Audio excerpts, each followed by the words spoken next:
Welcome to today's episode of Coffee with Chris. Today's guest is Chuck Brooks. He is an executive with extensive service in the senior executive management, government relations, business development, marketing, sales, branding, digital engagement, and communications, as well as a technology evangelist. I always see him as a top 1% viewed on my list for LinkedIn, and I think he probably follows that at least with most of us. So I'm welcoming Chuck Brooks now to our talk, and we wanted to talk a little bit about cybersecurity today, and both of us have a background from a very different angle. But welcome to the show today, Chuck. How are you? Thanks, Chris. I appreciate being on it. I'm doing great. So I would like to hear from you what your area of expertise is and how you work in Washington, D.C. there, all the connections you have and things that you do. Just give us a background for Chuck Brooks. Okay, well, I'll start out. I'm a Midwesterner, actually. I came from Chicago area. It's a good year to be from Chicago with the Cubs, too. So, but I went to school at DePaul in Indiana, a small school in Greencastle, Indiana, in the middle of nowhere, in farm country. And then when it came to the University of Chicago, where I studied international relations. And I came to Washington, like most other people here, thinking they'll do maybe a year an internship or do something and go back and find a career back where you live. But I ended up staying. So I've been in Washington, D.C. for pretty much most of my professional life. And I've worked in a variety of areas, starting out when I first came here is at the Voice of America, working for the director of it, Richard Carlson, and turning into a speechwriter and an intergovernment relations person there. An exciting time right during the Cold War. And then I went to work for almost 8 years on the Hill for the late Arlen Specter, a senator from Pennsylvania, where I handled a variety of issues, including defense, foreign affairs, technology, business, Native American rights, all kinds of things. It was a real learning experience. And then after that, I'd started my own business, but I got called to work on a big startup that was called the Department of Homeland Security. And I was one of the first people to work with the team that Governor Tom Ridge assembled, and I helped set up the legislative affairs shop. And then directly after that was done, I went to work at the only really new part of the Department of Homeland Security, called the Science and Technology Directorate, where I work with the best and the brightest on all kinds of threats, from biological to nuclear, and a little bit back then in cybersecurity, but not as much as now as it's focused. But so I spent almost 5 years there before I came back to the corporate sector where I am now. And I'm working as a vice president for marketing and government relations for Sutherland Government Solutions. And I sit on a bunch of boards, including being a technology advisor to the Bill Gates Foundation, eCrypt Board of Directors, and Franklin Foundation for Innovation, educational technology group, and several others. So that's a quick recap of my career. Wow, that is very quick, but taking things back a notch here. And we had talked a little bit before we got on here about kind of my experience from an industrial control side in cybersecurity, and how there's kind of a divide when it comes to industrial controls. For the first 15 years of my career, I worked on electronic design, so PLCs and things that talked in factories. And I was saying that it wasn't until 6 or 7 years ago that I crossed with InfoSec, information security, and it came to light. And I said, "Wow, what is this?" Because I have worked with machine-to-machine communications for now the better part of my life, and everything I'm hearing about cybersecurity is about securing information, which in machine-to-machine communications we don't even really care about. Information. There's no storage of data. Data is about commands from one device to another. So I'm curious to kind of contrast that with you, and what are your thoughts about that divide? Give us an understanding of your direction and what you think when we talk about cybersecurity. What does that mean to you and the bigger part of the people you're involved with? Sure. I mean, cybersecurity is such an encompassing area. It really is very, very broad. And I guess you have to start with the public-private part of it. The private sector owns most of the infrastructure which you worked on, including most of our transportation, our nuclear plants, communications, financial, etc. Yet the government, is responsible for protecting a lot of it and regulating it. So there becomes a immediate divide right there. And then you have the issue of course, privacy and competitiveness among a lot of the companies that sell to the government and want to do activities with the government and not have their secrets taken by other companies. So you have a mess to begin with. But what has happened, cybersecurity 15 years ago, right? It was more of a military solution, compartmentalized. There was not, it started out, there was the DARPA nets and other things, but now it's become so I guess overwhelming, since everyone and anyone is now connected and continually connected, in everything, and every device now is connected. So the how you protect it and what kind of regulations and what kind of format you use and where you go is just continually evolving, as there's really no set of international standards and rules that are adhered to by everybody or countries. And then you have the other issue, of course, that a lot of the problems with the cybersecurity are aimed at state actors trying to steal secrets, whether they be commercial secrets or actually, in the case of OPM, stealing identities and information of classified workers. So there's a lot of elements to protect. So when I say cybersecurity, it is everything, and it's going to be more of everything in the next coming years. There's privacy and security. Do you view them as kind of the same thing? No, I mean, I don't, particularly from a DHS background point of view, because there's some elements that as a government or someone you're protecting, you have to sometimes forego some of the privacy issues. You do that when you swear in to work for the government. You're giving up a lot of information, who you talk to, where you go, if you hold a security clearance. So there's our elements of responsibility where your privacy is sort of sacrificed, and that is in a national security area primarily. If you're dealing with threats to our very sovereignty, and now a lot of people think cybersecurity could be basically turn off all the grid and destroy all kinds of things. There's a lot of possibilities, but so I think that is an element. But now you look also the whole system of American government particularly is based on the right of the individual, the right of privacy, the government non-interference, and then because cyber has become so much of our part of our lives, or rather just information exchange part of our lives, that everything we do and operate, in our smartphones and our computers, it's more so. My little kid daughters are started using cell phones when they're smartphones when they're 5-6 years old, and that's the new generation. So it's going to be difficult to really put a line on where you balance privacy and security in most of your activities, because there's also issues with safety, public safety. There's issues with bullying. There's all kinds of issues. So again, it goes back to the idea that cybersecurity is so big and so many aspects that it's hard to narrow it down into two sort of concrete elements, but rather, just I guess by experience or specific area is the only way you can really deal with it. Yeah. So if we step back now, I asked about security and privacy because I see privacy as so data-centric.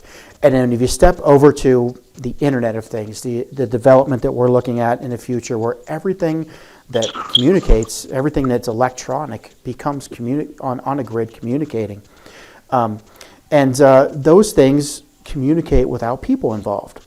So if you step back and say, okay, privacy is the aspect of people with security and their data, what do we call, and I have some ideas on this, but if you step back to the Internet of Things and devices that are communicating without people, and we'll say there's 15 devices on poles out in the field somewhere, whether they're power grid, railroads, stoplights, traffic lights, do autos, if cars are going to be self-driving, things like that. Anything that's a computer that can talk, doesn't really interface with people as the primary aspect. Now you have a paradigm for security that doesn't really involve data as in terms of amounts of data that people interface with. The data becomes triggering of commands to do one thing or another. And if two machines are talking and one machine's saying, we'll use an example if it's a coffee pot. I've turned on the coffee. I've turned on the coffee. It really, these simple machines do the same thing millions of times. So Right. the only relevant data that they transfer is that they've turned on the coffee at 6 o'clock. So now we've related data to a time which has relevance to the human world. But if we step back and say, now what is important to these machines that communicate without people involved, if there's 20 of them on poles and they have to transfer a signal from one to the next, that becomes trusting that machine, that there's no person there, and trusting that a machine sent them a command and they validate that command before they do something if things are going both ways. So now the paradigm changes from privacy and data to, do I trust all these machines that don't have people involved? What do you think about that? No, and that is actually an element of almost getting back to the issue of artificial intelligence, because that's what Stephen Hawking just wrote about. That, how can we trust the robots once we lose control? And a similar kind of thing with the Internet of Things. Do we lose control if we're not controlling the commands between all these devices? And the other aspect, of course, is, can these devices be infected with malware from bad actors? And the answer probably to both of them are yes. So you have an issue of trust that is always going to be endemic to everything dealing with information exchange. And so, I think for talking about the toaster, the refrigerator, I think we're okay, because no one's going to really be interested in basically taking over those commands. But if you're talking about working on a laptop, it's already being done, where someone can take over the camera and your privacy. Or if you're driving a car, realistically, they'll know where you're driving, how fast you're going, what your patterns are. Mm-hmm. I mean, you're giving up such an element of privacy to these Internet of Things that you'll be monitored. You have sensors on you.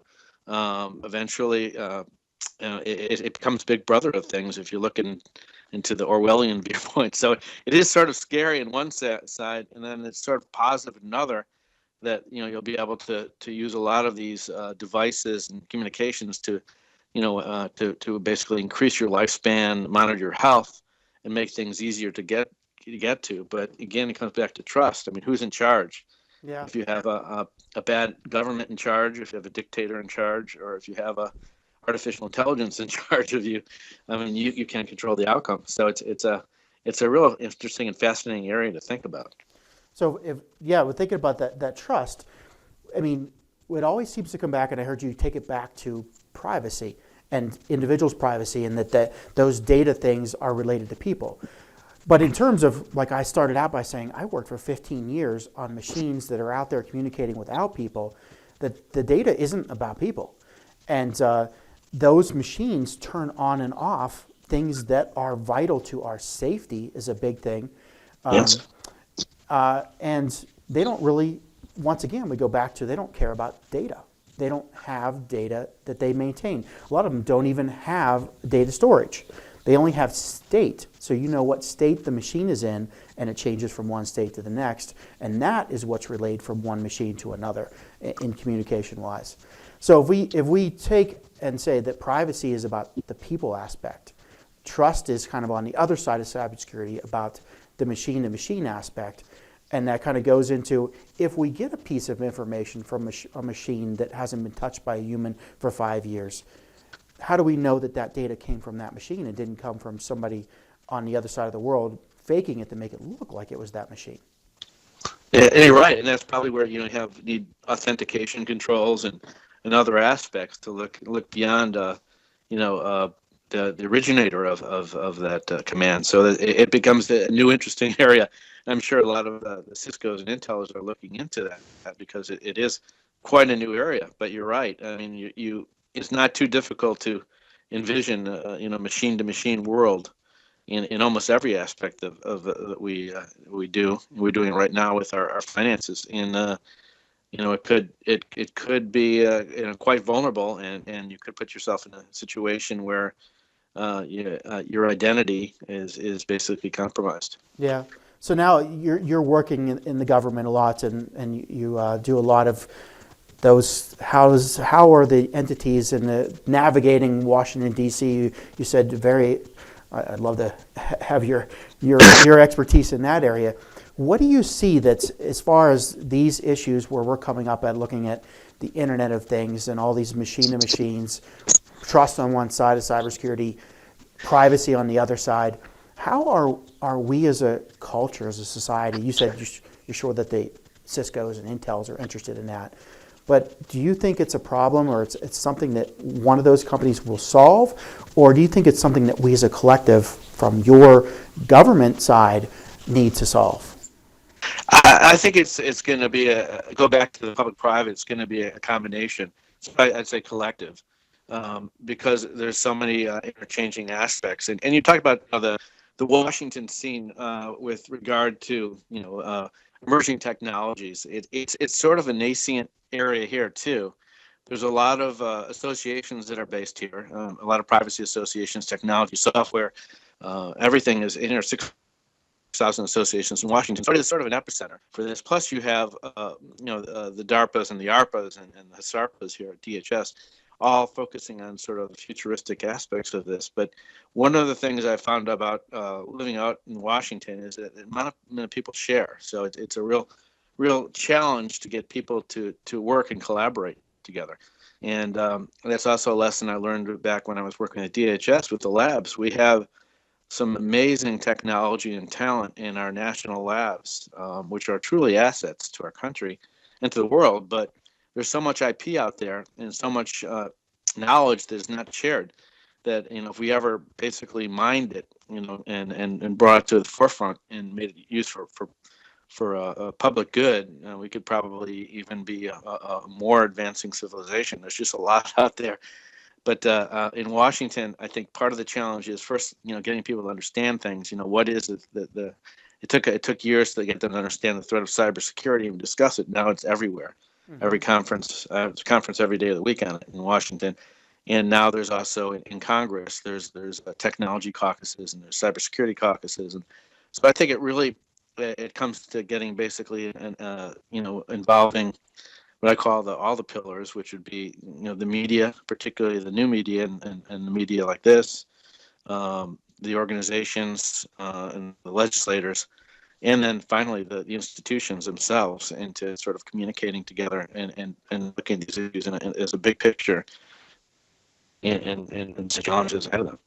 So who do you see as the leader in this? Is there a leader? I mean, I'm looking at, is there something I can do as a voice? Because I feel like I've banged my head against the wall for so many years on this topic, trying to realize that it's bigger than any one company. It's bigger than any government because of the divide across everything. And cybersecurity really goes into everything that we'll do in the future.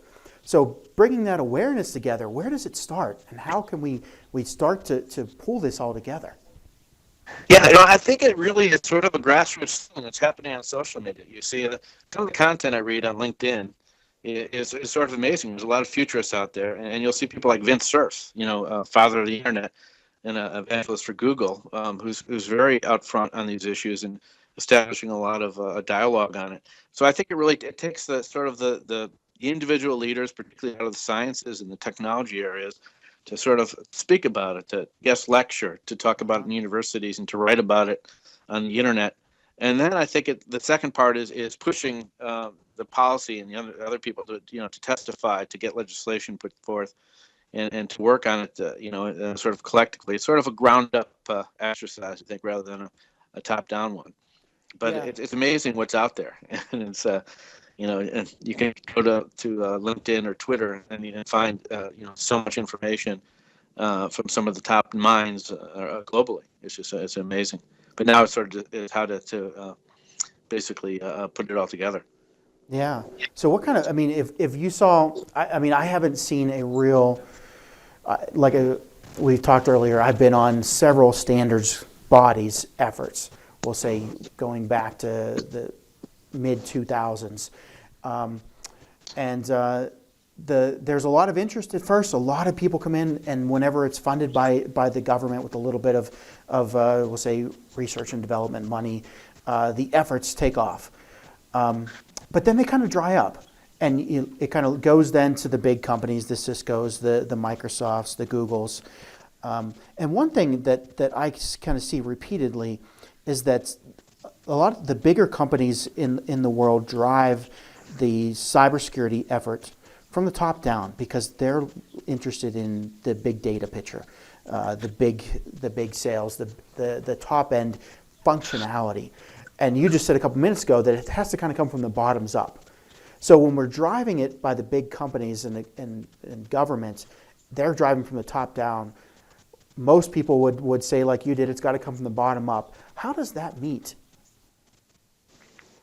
Well, that's a good question. Part of the problem that you mentioned earlier is the problem with R&D and government itself is that it's the first budget part sacrificed in sequestration and continuing resolutions, because for many years, government has not prioritized those kind of programs. So the private sector, by de facto, and for other motives too, for commercial and profit motives, has invested a lot more into the R&D areas, and frankly, they're better than the government is for the most part. And there's exceptions with some of the labs and with DARPA, and except that really do cutting edge. But so I think again, it is top down with companies because they're looking at basically their strategic plan and where they're going to position themselves. But again, the swell, what I call it, the sort of information swell that comes from everywhere in the competition. It's not just the people, but it's also the universities, the MITs, Caltechs, Chicago's, others that are really generating a lot of IP, generating a lot of thought and thought leadership on these issues. So it's got to be, tactically, the way to bring and it's what's happening is a way to bring sort of these companies and government together is to do conferences and to do joint white papers and other thing like that. And that's starting to happen. So that's sort of, I guess, the midpoint. But you're right about it really is coming down to, who has the money and where they want to spend it. And that's a top-down decision. Well, and the top-down decision, this is just from my experience, maybe you could weigh in on this, comes down to the companies that have the biggest stake, and we'll say have contributed the most monetary-wise in R&D, are doing so with an interest in data. So their data analytics, internet traffic monitoring, I call boundary management, monitoring the boundaries between networks, between computers and networks, between companies, between organizations. And that's, your firewalls, your data sec. But if we go back to what I started saying at the beginning of my talk, I went for 15 years on the EE side, not caring about data. So if the whole approach from the tops down, from the biggest investment in R&D into cybersecurity is about data, and the whole half of the market doesn't care about data, how does that factor into a continued direction that works out? Well, it's almost a yin yang in a sense, but it's going to go again where the market dictates and where you said analytics and data are basically, if you want to put it in a commercial sense, it's where the money is right now. Yeah. So that part's going to dominate, and then the rest of the other aspects are required activities, mostly by the government and infrastructure, are going to go about their ways. But a lot of them have not been able to modernize because of the resources are being put more into the data side. Yeah. And that's I guess the grid is a good example. Does a solution work if we're only looking at the big data aspect in cybersecurity? Is it possible? No, I think you need both. Certainly, it's a paramount that you look at the big data, but you have to look at everything holistically, and otherwise you're going to leave yourself with large vulnerabilities and gaps, and that has happened. And again, going back to the grid example of the failure of modernization of most of the basic technologies for the last 30 years has led to a lot of vulnerabilities, blackouts, and potentially natural events that could basically put us back in the Stone Age if we're not upgrading the equipment. So there's some definite an issue there. Yeah, I'm pulling up something right now I wanted to read to you that really just kind of centered the reason I was asking this question. And I'll have to find it in my email here real second. Here. Okay, here it is. And this is from a rather large government organization. I'll try to leave names out. Okay. Currently, we're reaching out to utilities to see what is important for them to focus on. The problem our organization had in the past is that we had lots of ideas, consultants, but nothing grounded in realities of what utilities wanted or were willing to pay for in terms of membership. I hope to change this past view. We will not be successful as an organization if members don't value what we do and won't pay to join. So basically, we'll say a large organization that has been the center of the research and development. And the conversation was about exactly what we're talking about, the data-centric, tops-down approach versus kind of a bottoms-up and pulling all the organization side of security together with a trust type of side. And but we've got to such a point that they're only reaching out for where the funding comes from big organizations, which is so data-centric focused that I don't see the rest of, any way that the solution can ever foster if you need both sides of this, if you're only looking at a data-centric approach. No, you definitely need, and again, I go back to that example of, you said the utilities are looking at the grid and the transformer vulnerabilities, and the reason they haven't upgraded them or allocated resources is because there hasn't been a demand to, despite the fact of the vulnerability. So part of the problem is you have to create a demand in an exchange of information. And utilities, I don't have as much experience as you do with working with them, but they're their own entity and their own governance. And despite the fact that there's been a lot of regulatory efforts over them by Congress and stuff like that, they'll do what they want to do. Yeah. And that's been an issue. I think Congressman Trent Franks has been pretty much a one-man gang on trying to oversee them, get them to spend money in areas where they need to spend money. But it's a, I guess if you want to call it if looking at an area that they have no competition, so there's no Yeah. there's no motives. I guess I'm just reaching for, what is, in my same kind of passion in this is, can we organize something that works from a societal point of view? And it might seem as an idealistic approach, but if we keep following only where big data, big business will fund, is it ever going to materialize? Or are we just going to head down the same direction indefinitely? Yeah. Well, unfortunately, it usually takes some sort of trauma for a wake-up call. And that's what usually, that's basically how a lot of our government has operated for many years. They always are looking at the last incident that happened and trying to protect it rather than looking at ahead, which might be down 15, 20 years from now, and allocating the resources. It's always catch up. Yeah. So, the vulnerability and the gap may come back to haunt us before something's done. I guess I would hope to say that we as humanity can avoid that by a little bit of preemptive work, but then again, that's kind of a little bit of my idealism, huh?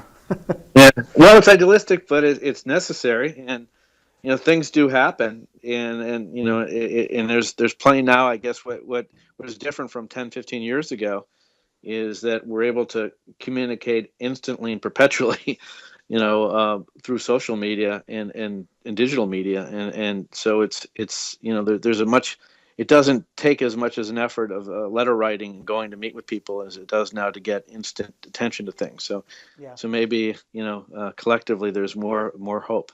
Well, I think this is the first step in trying to get some awareness out, and I appreciate you joining. If I get them any longer than this, people start not to listen to anything longer than a half hour. Okay. So maybe we can talk again. I would love to. Yeah, I'd love to. That's great. Yeah, and if we get some more details, I have some more of these scheduled, Chuck, with different experts, and I really want to start building this awareness in this area to try and get some efforts together that we can say this works instead of this is just what some big companies will fund today.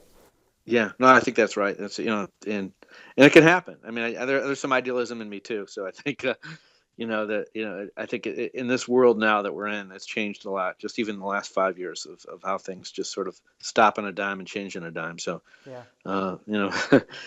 I think there's hope for something for someone with your thinking and my thinking to do something. Yeah. Well, thanks for joining today, and I appreciate it. And hopefully we'll rope you in again here in the future. All right. I appreciate it. Thank you so much. All right. Have a good day, Chuck. You too. Take care.